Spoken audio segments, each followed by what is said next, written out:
banggitin ko lang po yung mga ibang, yung mga naalala ko mga operation namin. Una po, yung San Tipolo, na unang pagkakataon na merong nahuling actual na nagluluto sa loob ng Shabu Laboratory. At sobra 1,000 kilos ng shabu ang nakuha doon.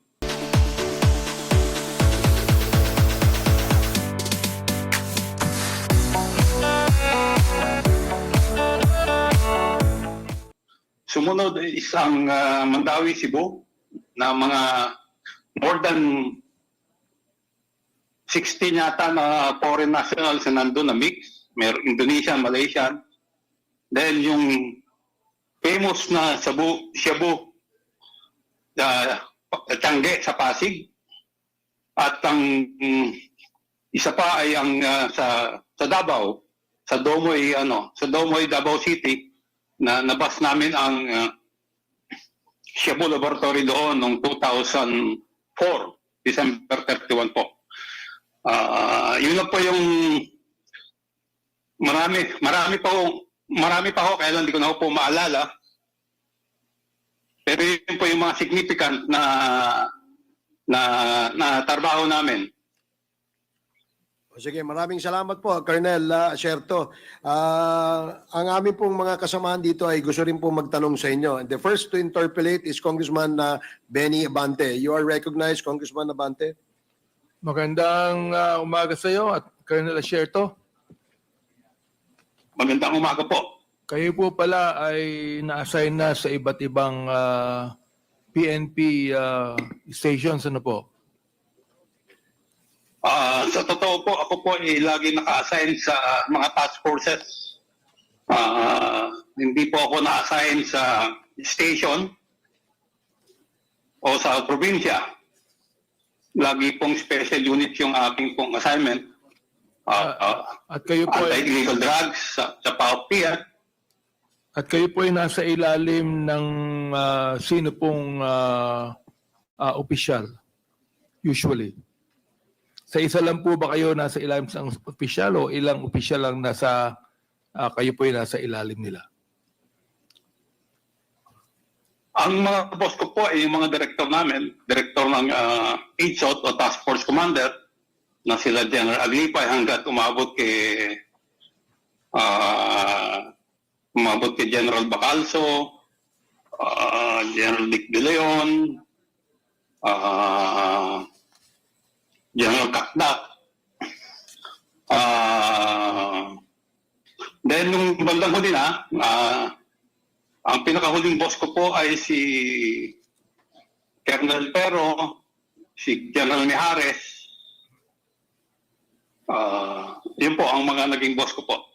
Alam po ba nila ang inyong involvement sa mga operasyon na ito? At alam po ba nila ang inyong mga in-expose recently? Involved po ba sila dyan o hindi po? Ako po, hindi man po ako nagtatrabaho ng di alam ng boss ko. Alam po nila lahat yon. Kung ang tinutukoy niyo po ay tungkol doon sa report na ginawa ko tungkol kay Michael Yang at kay Alan Lim, alam po yan ng aking director during that time na si Director Mijares. Meron po ba silang ginawang report tungkol dito o kayo po ba ay sinang nag-agree po ba sila sa inyo o sila po ba ay sumang-ayon o nakasama kayo upang expose itong mga bagay na ito?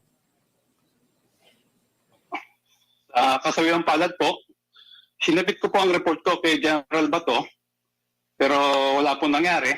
Hindi po niya inaksyonan. Iba po ang ginawa niya. Ang ginawa niya is ang kinausap niya ay si Alan Lim. Imbis na ako yung kausapin na gumawa ng report, si Alan Lim ang kinausap niya. Then, nagbigay din po ako ng report kay Director General Aquino ng PIDEA. Sa kanya naman po, in fairness po sa kanya, pinatawag niya ako, kinausap niya ako. In-explain ko sa kanya yung report ko kung paano ko nakuha. At ang sabi niya, ipapaabot niya sa Malacanang. Pero, nung pumutok na po ito, medyo nag-deny po siya na ang sabi niya is hindi niya maalala kung kanino niya binigay sa Malacanang. Nakakapagtaka naman po noon eh. Napaka-importante yung report. Di alam kung kanino iniwan yung report, kanino ibinigay. Then nagbigay din po ako ng report kay General Albayalde, Chief PNP Albayalde. At nung una, dininay niya, ganun din, dininay niya nung una, pero nung sinabihan siya mayroong litrato, medyo naalala niya. So inamin din niya, pero wala siyang ginawa. Katulad nila General Bato de la Rosa, Aaron Aquino, at Oscar Albayalde, wala silang ginawa doon sa report. Talagang tinabayaan nila yung report. Then, hanggang sa umabot na yung hindi nila ma-dispute yung aking report, ang ginawa nila is ako yung siniraan. Siniraan ako at yung team ko. At dahil nga doon, yung isang kasamahan ko na gumawa ng report, binukot, si Captain Lito Perote, hanggang ngayon nawawala. At ang isa ay binaril, namatay, si retired Master Sergeant Jerry Liwanag. Wala pong umaksyon sa report ko. Ano po ang posisyon ni Senator Bato de la Rosa nung kinausap niyo siya tungkol sa bagay na ito? Siya po ang chief PNP noon, pero hindi po kami nag-usap ni minsan tungkol sa report ko. Hindi niya ako kinausap. Ang kinausap niya ay si Alan Lim o si Lin Wenxiong. Yun ang kinausap niya. Kung hindi po kayong Tapos, kinausap ni Senator Bato, paano po niya nalaman ang inyong operasyon? Nalaman niya po na meron akong report dahil meron po nagsabi sa kanya na meron akong report tungkol kay Lin Wenxiong o Alan Lim. Nalaman niya yung report ko na kay Director Tascolan. Tinawagan niya po si Director Tascolan at pinakuha niya yung report ko. Nalaman ko po ito kasi tinawagan ako ni General Tascolan. Tinatanong ako kung nag-usap kami ni Chief PNP Bato that time. Kasi bakit daw pinapakuha yung report ko. Ang sabi ko kay General Tascolan, sir, hindi po ako kinausap. Hindi ko po alam kung paano niya nalaman na meron akong report na ibinigay sa inyo. Noong pong 2017, sino po ang Director General ng Philippine National Police? Si Bato rin po ba? During that time po, siya pa po ang director. At kayo po'y gumawa ng isang Director report. General. Kayo po'y gumawa ng isang report noong 2017 na kung saan lumabas ang pangalan ng mga high profile na mga tao. Katulad ni na Michael Yang at Alan Lim na kilalang parehong malapit kay dating Pangulong Duterte. Tama ho ba ito? Opo, at actually meron pa isang pangalan po doon si Johnson Chua. Johnson Chua. Opo. Ito pong report na ito ay naibigay po kay Senator Bato noong panahon niya. Opo, naibigay po sa kanya.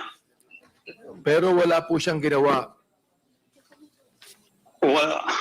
Ang ginawa niya po ay ang kinausap niya si Alan Lim. Then kinausap siya ni Michael Yang. Okay. Bakit po niya kinausap si Alan Lim? Palagay niyo? Ang alam ko po is kinonfront niya si Alan Lim at umamin si Alan Lim sa kanya na siya yung nahuli sa Cavite na laboratory na ang pangalan na ginagamit niya doon ay Wen Li Chen. So nga pala, kaano-ano mo si Miss Roslyn, kaano-ano mo si Alan Lim? Your Honor, hindi ko po kilala si Alan Lim. Hindi mo kilala? Hindi po. Okay. So, Colonel Asierto, yung pong Dumoy raid, kailan po nangyari ito? Dumoy raid. December 31 po, 2004. 2004. Sino po ang Director General ng Philippine National Police noon at that time? Si General Aglipay po. General Aglipay. Okay. Meron nga po kung isang tanong doon, no? Sino po ba ang mga taong binantayan ninyo sa inyong surveillance? Tungkol dito. Ang prominent po doon na pangalan ay si Alan C. Alan C. Opo. Nasaan na po siya ngayon? Wala na po. Nasa testimonya po ni Arturo Las Cañas kung ano yung nangyari kay Alan C. Okay, Colonel Asierto, pakibanggit nyo nga po sa amin sa Quadcom kung ano ang koneksyon ni Michael Yang sa drugs at ang koneksyon ni Michael Yang sa dating Pangulo. Si Michael Yang po ay nung iniimbestigahan po namin yung sa Domoy noong 2004, si Michael Yang po ay hindi namin nakikita. Kasi po ang participation niya ay nagsimula o yung aming surveillance is nagsimula noong October 2004. Pero ang participation ni Michael Yang, base dun sa impormasyon na nakuha namin, is nagsimula siya noong August. Ang participation niya is siya yung tumanggap ng dalawang 40-footer container van na naglalaman ng mga saring-saring gamit, ng mga chemicals at equipment at mga ibang produkto na ginamit sa pagtatayo ng laboratory sa Domoy at yung doon sa nahuli sa Cagayan de Oro. Yun ang participation ni Michael Yang sa Domoy. So, August siya nag-participate, pero during our surveillance nung October hanggang mabas namin nung December 31, hindi namin siya nakita. Si Michael Yang po ay una kong natanggap ang information sa kanya noong April 2016, campaign period. Ito po ay ipinakita sa akin ng litrato na magkatabi si Michael Yang, si then presidential candidate Rodrigo Roa Duterte at si Bongo na nasa loob ng isang pribadong eroplano. Yan po ay 2016. Ang sabi sa akin ng asset is magkaibigan si Michael Yang at si then Mayor presidential candidate Duterte. So, nung matanggap ko po yung informasyon dahil 2016 campaign, hindi ko po muna ginalaw kasi parang hindi pa ho hinog yung informasyon. Nung manalo na si Pangulong Duterte at nasimula na yung war on drug na maraming namamatay, sinimulan ko na po yung aking betting doon sa informasyon na natanggap ko tungkol kay Michael Yang. So, base doon sa betting na ginawa namin, meron kaming nakausap na isang tao na meron ding involvement doon sa pagtatayo ng laboratory sa Domoy noong 2004. Nagkataon na natagpuan siya ni then Captain Lito Perote. So kinausap namin siya sa Davao noong August 2017. Nag-meet kami doon. So, kinausap namin siya. Colonel Asierto, hindi pa kayo nakita ni Michael Yang kahit minsan? Ay, hindi pa po. Si Alan Hindi Lim, pa po, hindi pa po. nakita na ba kayo ni Alan Lim? Ay, hindi pa rin po. Hindi pa rin Okay, po. meron kaming picture dito na kasama ang dating Pangulo. Can we get the picture there? Na kinakausap Michael Yang at si Alan Lim. So, ibig niyong sabihin, Colonel Asierto, sa inyong investigasyon na talagang nasisiguro nyo na may koneksyon dating Pangulo sa mga illegal na gawain ni Michael Yang at ni Alan Lim. Meron po ba? Sigurado po ako. Dahil po dun sa nangyari sa akin at nangyari dun sa mga kasamahan ko, very obvious po na siya yung pinotektahan niya si Michael Yang at si Alan Lim. Ano pong nangyari Dahil ano pong nangyari sa inyo? Yun po ba ay ginawa sa inyo o dinicide ninyo o ginawa po sa inyo sapagkat nakita nyo ang involvement ng dating Pangulo dito kay Michael Yang, kay Alan Lim, nakita nyo na hindi pinansin ang report ninyo ni Senator Bato, karon din po si ang iba pang mga Director General. Yung parang lumabas po kasi nung hindi nila dispute yung aking report kasi supported naman po ng mga dokumento. May mga warrant of arrest si Johnson Chua, merong court decision si Wen Lichen o si Alan Lim sa Cavite. So, hindi nila ma-dispute yung report eh. Ang ginawa nila is sinira nila kami. Naglabas sila ng white paper against us, ginawan kami ng matrix. Sino pong gumawa nun? Sino pong gumawa ng mga yan? Alam niyo po ba? Kilala niyo po ba kung sinong gumawa sa inyo ng mga white paper na yan? Sila po ba ay nasa loob ng Philippine National Police? Sila po ba ay mataas na opisyal ng Philippine National Police? Meron po akong suspecta kung sinong gumawa. Pero hindi pa po kumpleto yung aking ebidensya. Pero alam po namin na siya yung gumawa. Kaya lang hindi pa po kumpleto. At yung pong paper ay namin ni Pangulong Duterte nung nagsalita siya sa General Santos. Yung papel na winawagayway niya na sinasabi kung ano tungkol sa amin, na ako raw nag-smuggle ng AK-47, nagbigay daw ako ng baril ng AK-47 sa NPA, nakikidnap daw kami ng mga Chinese at pinapatubos, at kung ano-ano pang mga pati yung pagpatay sa Koreano, ibinintang sa amin.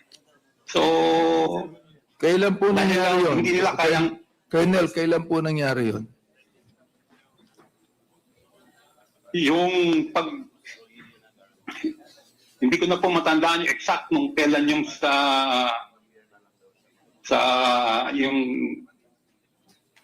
yung kanyang public engagement sa General Santos. Pasensya na po kayo, talaga pong medyo mahina po yung aking pag-alala sa date. Pero lahat naman po yan is nasa media. Lumabas na po sa media yan. So, lahat po itong sinasabi ko ay nangyari, mabe-verify po sa media. Meron po ba kayong sariling dokumento na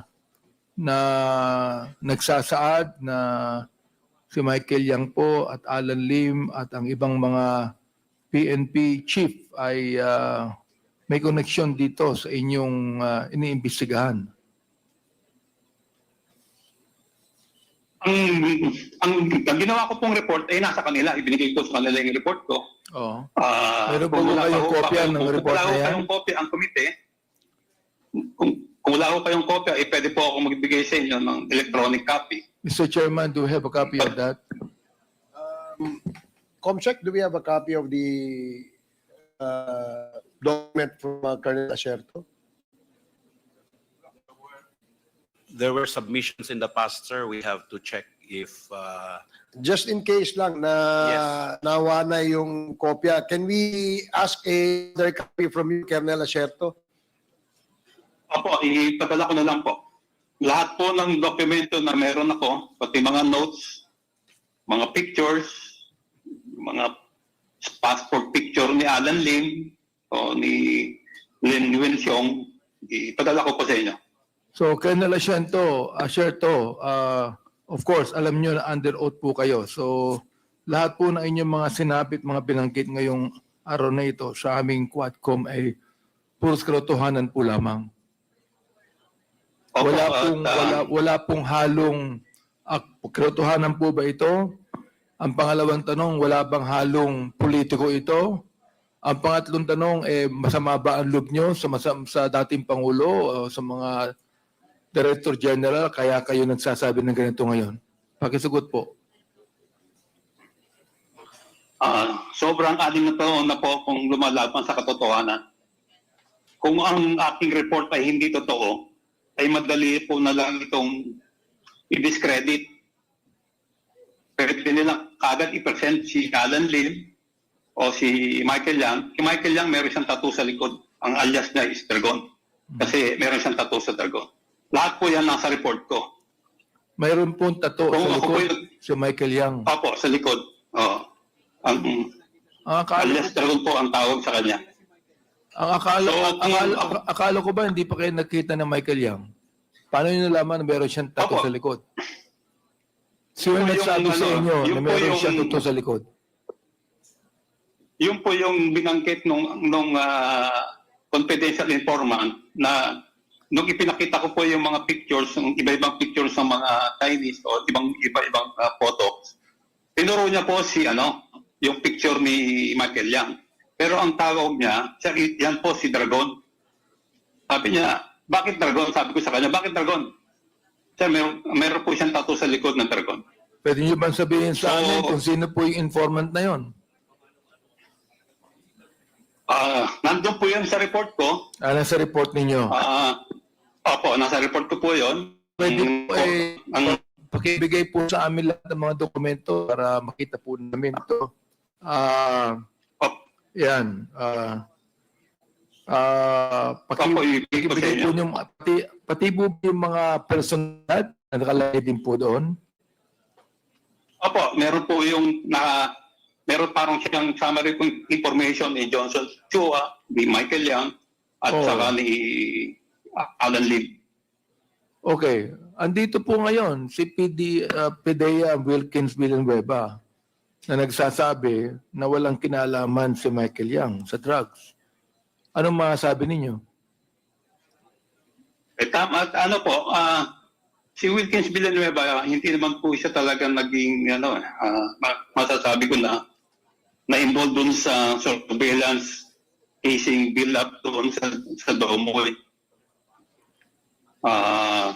At base po naman dun sa information na natanggap namin, si Michael Yang ay lumutang, ang participation nga po ni Michael Yang is nung August 2004.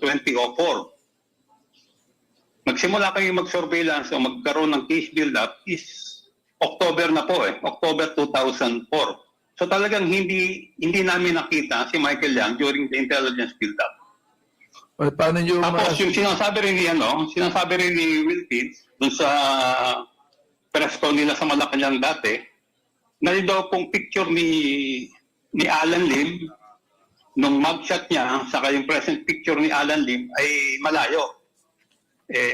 Ang tanong ko po sa kanya is, siya ho ba eksperto sa photograph analysis?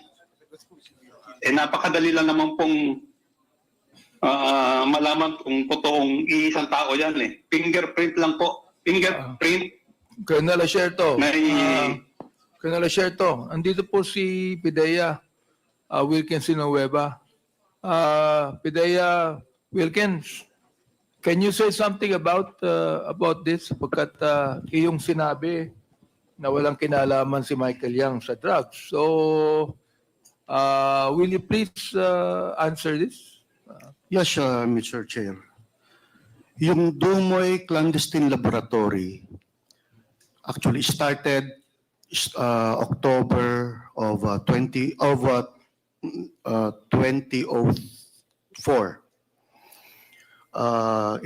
The information came from the Drug Enforcement Administration ng United States of America.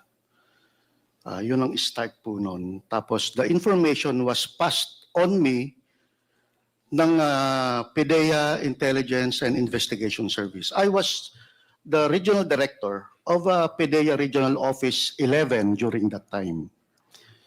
So ang information, before kami, gusto ko lang Mr. Chair na Mr. ikwento. Villanueva, Yes. do you know Colonel Asherto Yes, personally? Mr. Chair. Okay. Kasi sometime October, first week of October actually, nag-meeting po kami nito sa EDSOT ni Colonel Asierto. Kaibigan ko po ito, sir. Eh. Yes. Mista ko po ito, sir, si Colonel Asierto. Okay. So during that So, time, classmate kayo. na-turn back lang siya, Mr. Chair. Okay. So graduate ako ahead of him.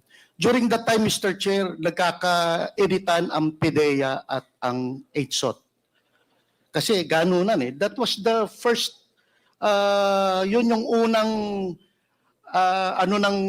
ng PIDEA Oo. at EDSOT. So, Yun ang problema nyo eh. Nagpapagalingan kayo. yes, during that time. Oo. Kaya nga, since mista ko, sir, Sana wala nang pagalingan ngayon. ay, nung time ko, Mr. Chair, wala nang ganun eh. Oo. Nung 2020, simula nang Hindi ko dumating na sir. makalimutan yung nangyari doon sa Quezon City.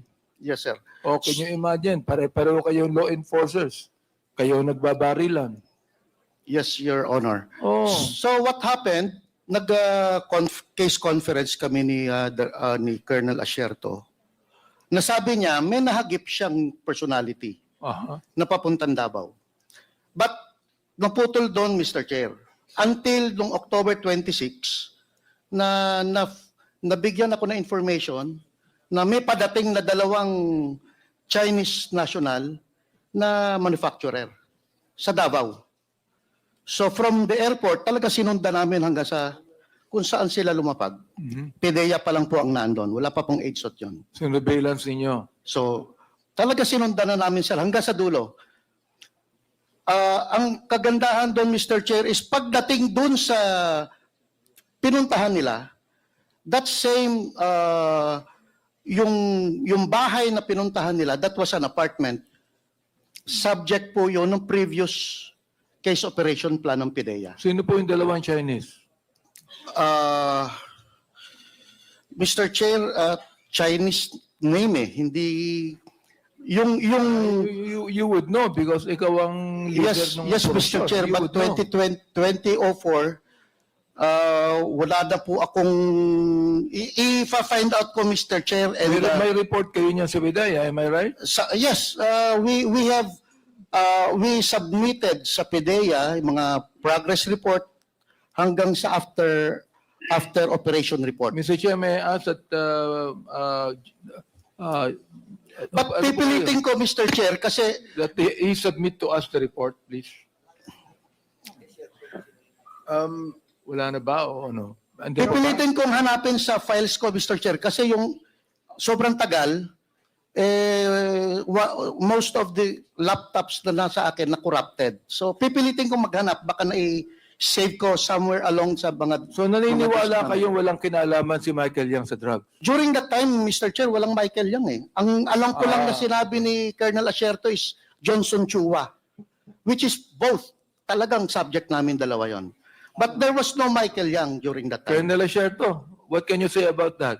Sa sinabi ngayon ni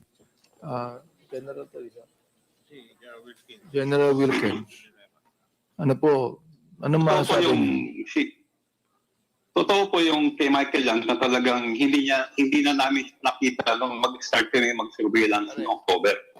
Kasi nga po, ang sabi nung ni confidential informant Panther na August nung tinanggap ni Michael Yang yung 40-footer container van. Yung sinasabi niya naman po tungkol doon sa information na galing USDA, tama po yun, galing USDA. Sa akin po ibinigay. Ang information na ibinigay sa akin ng USDA is nagbigay siya ng isang number, nag-load number, na ang last 4 digit is 1988. Kaya medyo natatandaan ko po. So very Totoo po yun, General. 1988. Totoo. Yes, Mr. Chair. Okay. Binigyan nga ako ng log doon ni Colonel Asierto about that. Okay. Na yung information niya, na yung log na yon, tumumbok na sa Davao. So doon kami nagkatugma.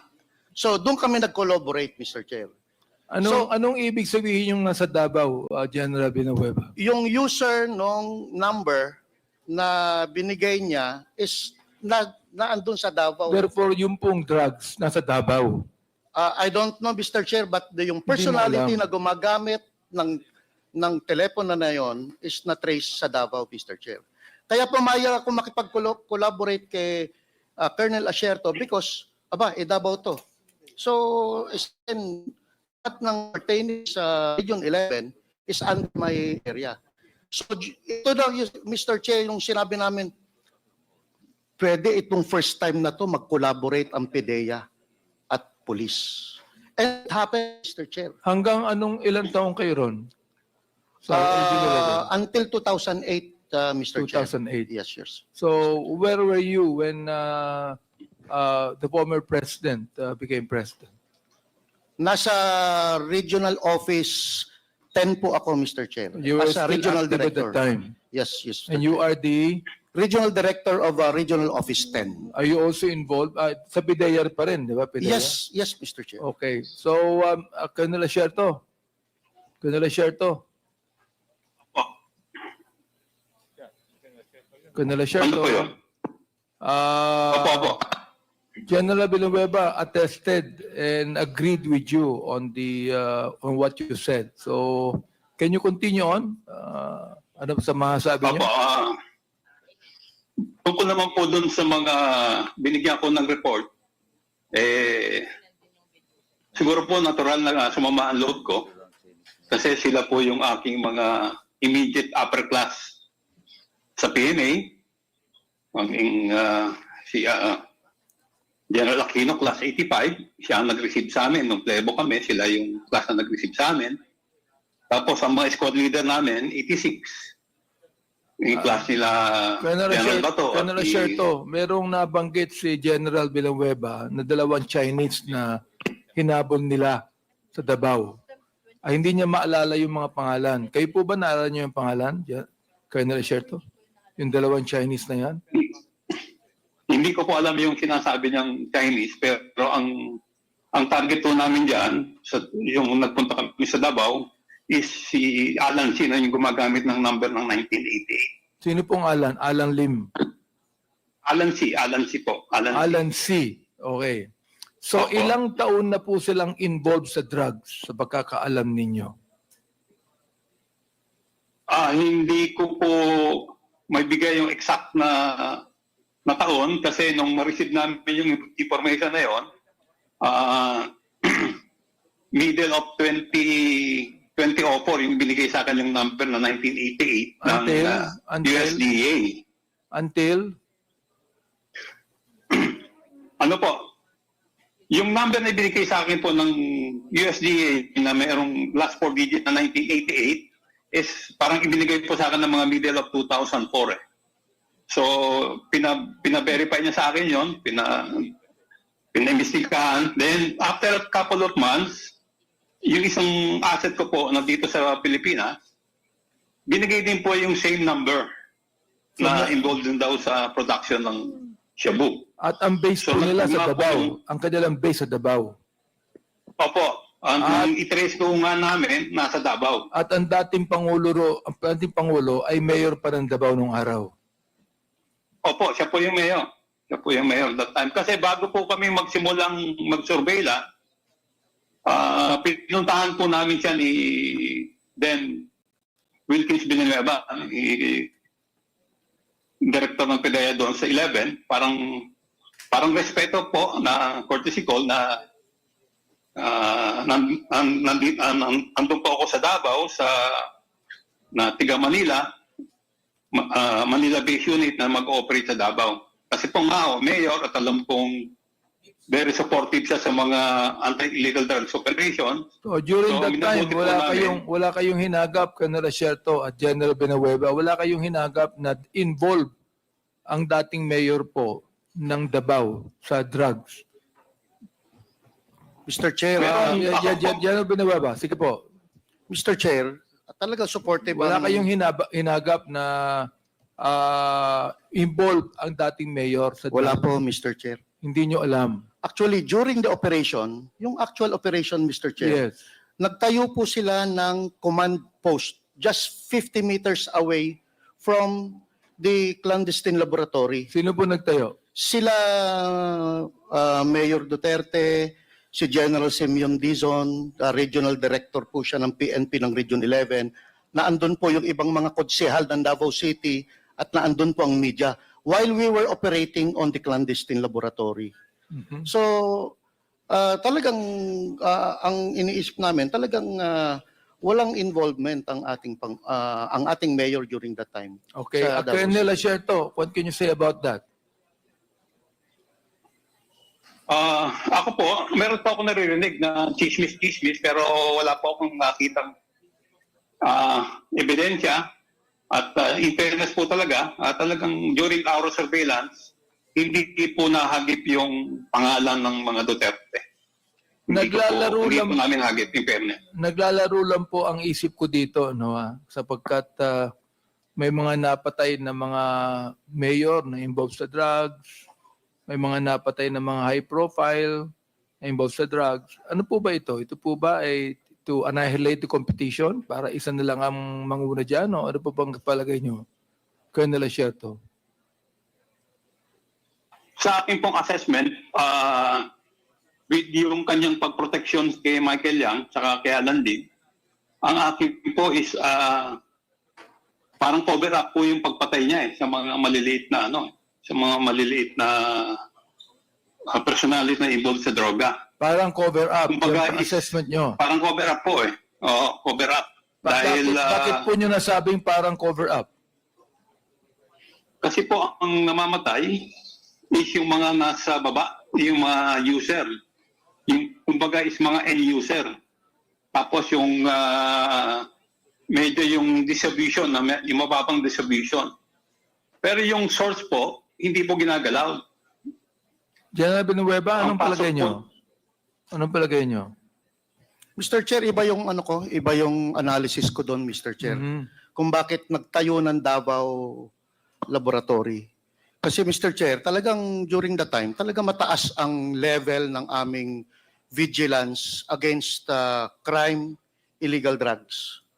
Ano na ngayon ang assessment nyo during the time During that time, that Mr. the Chair. former president became president and he had war on drugs and killed so many people? Ano po yung assessment nyo dyan? For example, like Mayor Espinosa, pinatay po, Paruhinog, pinatay.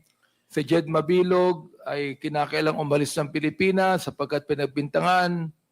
Ano po ang assessment nyo? Mr. Chair, I cannot give any assessment on it because dun lang po ako sa anti-illegal drug campaign. Well, that's anti-illegal drugs. Yes, Mr. Chair, pero That's the yung anti-illegal drugs campaign. pero wala pong actual na ebidensya na Ebidensya. pwede kong ituro ang ating presidente. Oh. So I cannot speculate on the things na wala po akong personal knowledge. Of course, that's true. Yes.